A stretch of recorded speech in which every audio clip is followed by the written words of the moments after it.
Bonjour à tous et à toutes, nous nous retrouvons pour une vidéo test du jeu Zombicide de chez Guillotine Game, un jeu français, et nous allons tester ce jeu avec donc Captain Papa et Oggy. Zombicide est un jeu de coopération contre le jeu, donc il n'y a pas de joueurs zombies mais que des joueurs humains qui vont jouer contre les zombies. Leur but est d'atteindre un certain nombre d'objectifs, d'atteindre une sortie dans un certain nombre de tours avant de se faire submerger par des zombies. C'est un jeu qui est pour 14 ans ou plus. Miss Tutu y joue, donc c'est totalement accessible pour même 8 ans. Les parties en durent à peu près 60 minutes. Et attention, les figurines à l'intérieur sont non peintes, donc pour ceux qui veulent peindre, à vos pinceaux. Nous venons de mettre en place 2 dalles sur les 9 dalles disponibles du jeu. Ces dalles sont totalement réversibles et complètement modulables. Ça fait qu'on peut faire une multitude de scénarios. Chaque partie ne se ressemble pas.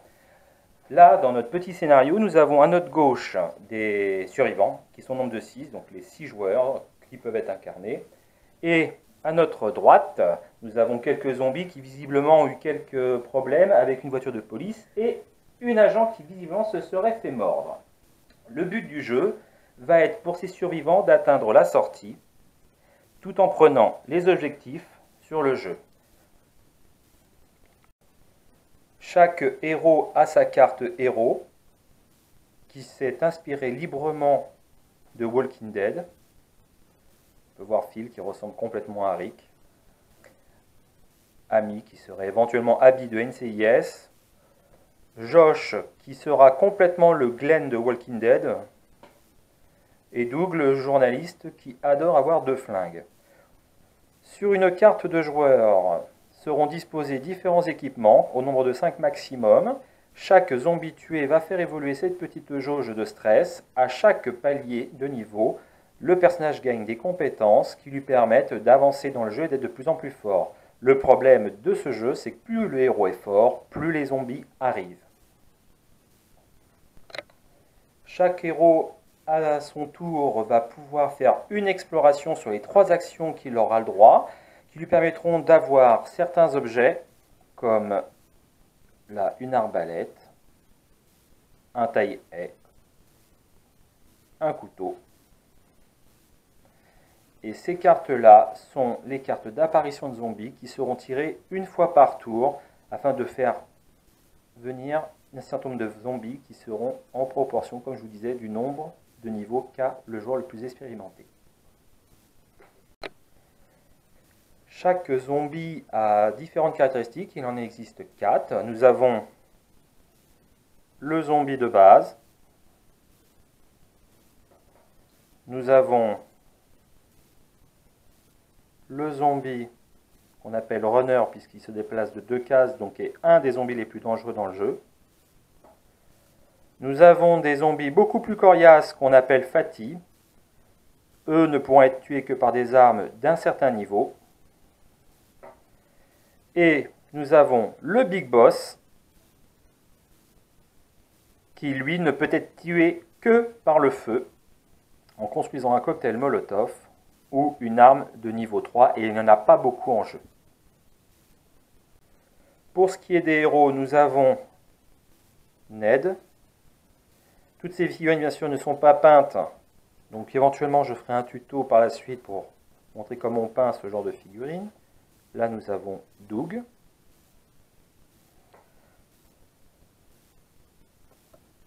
Amy. Notre fameux Glenn, j'aime pas l'appeler Josh, mais pour moi c'est Glenn. Vanda, une serveuse toute en finesse avec une tronçonneuse. Et notre petit Phil, Rick de Walking Dead. À chaque tour de jeu, les joueurs vont avoir à leur disposition 3 actions. Ils pourront soit se déplacer autant de fois qu'ils veulent jusqu'à hauteur de 3 actions, soit tirer avec leur arme ou faire un corps à corps, ouvrir une porte ou bien fouiller une pièce. On ne peut trouver que de l'équipement dans les pièces du jeu et non pas à l'extérieur. Dans notre exemple, nous allons faire ouvrir une porte à Ami pour vous expliquer le principe du jeu. Là, nous avons une porte. Elle a l'équipement qui permet d'ouvrir la porte. Quand la porte est ouverte, ça génère automatiquement les zombies que nous avons dans la zone. Pour cela, nous avons les cartes zombies qui sont là. Chaque pièce va générer une carte zombie et ensuite on commence le tour du joueur. Nous allons admettre que par exemple nous avons juste 2 zombies qui sont dans les pièces qui ont été générés. À ce moment-là, Ami a encore 2 actions pour pouvoir soit éventuellement tirer à distance, soit se déplacer pour être au corps à corps et l'éliminer, soit éventuellement se sauver si bien sûr c'est trop dangereux. Chaque joueur va devoir assez bien gérer son stress parce que plus un héros, comme je vous disais, évolue, plus les vagues de zombies vont être importantes.